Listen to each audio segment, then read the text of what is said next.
গভীর রাতে দুঃসাহসিক ডাকাতির চেষ্টা। ঘটনাটি ঘটেছে ভূতনির হরিশ্চন্দ্রপুর এলাকায়। হাতে বন্দুক নিয়ে 5 রাউন্ড গুলি চালিয়ে দাপিয়ে বেড়ায় এলাকায়। তবে সিভিক ভলেন্টিয়ারের মতন থাকায় বিফলে গেছে ডাকাতির চেষ্টা।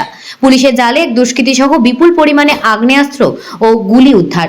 ঘটনা ঘিরে আতঙ্কের পরিবেশ গোটা এলাকা জুড়ে।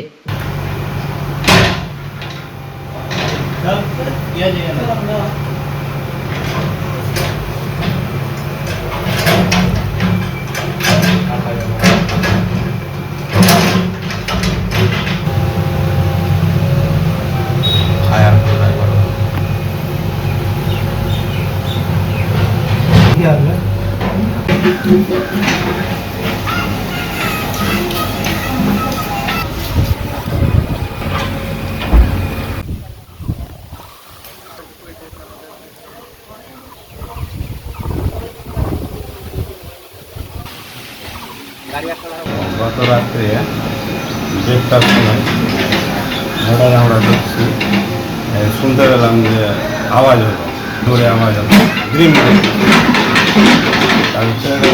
আওয়াজ হলো, আওয়াজ সেখানে যে আবার আওয়াজ হলো রাস্তাতে। আমরা সবাই উঠলাম, ছাদে উঠলাম। ছাদে দেখলাম, দেখতে পেলাম 6-7 জনকে বন্দুক নিয়ে আছে হাতে, ঠিক আছে। তো সেরকম ওরা ক্ষতি করতে পারেনি। ফায়ার টায়ার করে আবার এদিক ওদিক দেখে থেকে ওরা আবার চলে গেছে ফায়ার টায়ার করে। 5 রাউন্ড, 7 জন। মুখে গামছা বাঁধা ছিল আর কালো ড্রেস পরেছিল। এটা তো আমরা বুঝতে পারছি না, এখন সব আতঙ্কে আছি। কী করতে এসছিল না এসছিল এখনও বুঝতে পারছি না সঠিকভাবে। আমি সোনার দোকান থেকে 100 বছর প্লাস। হ্যাঁ, আমার সামনে ব্যাংক, পাঞ্জাব ন্যাশনাল ব্যাংক। অবশ্যই ডাকাতির উদ্দেশ্যে এসছে ওরা। হাতে বন্দুক নিয়ে তো এমনি ঘুরতে আসবে না মানুষ,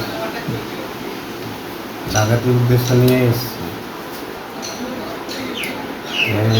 স্থানীয় পুলিশ, মানে ব্যাংকের সামনে পুলিশ ছিল, ঘুমিয়েছিল, ওরাও দেখতে পেয়েছিল। হঠাৎ উঠে থানাতে ফোন করেছে, আমিও থানাতে ফোন করেছি। দুদিক থেকে গাড়ি এসে হয়তো ওই জন্যই পারেনি করতে, তো শুনতে পাইনি সেরকম। সবাই গ্রামবাসী সবাই আতঙ্কে আছে। আমাদের তো বিহার সংলগ্ন জায়গা, নদীর উপরেই তো বিহার, ঝাড়খণ্ড। তো সঠিক বলা যাবে না কোথায় থেকে কোথাকার লোক হতে পারে।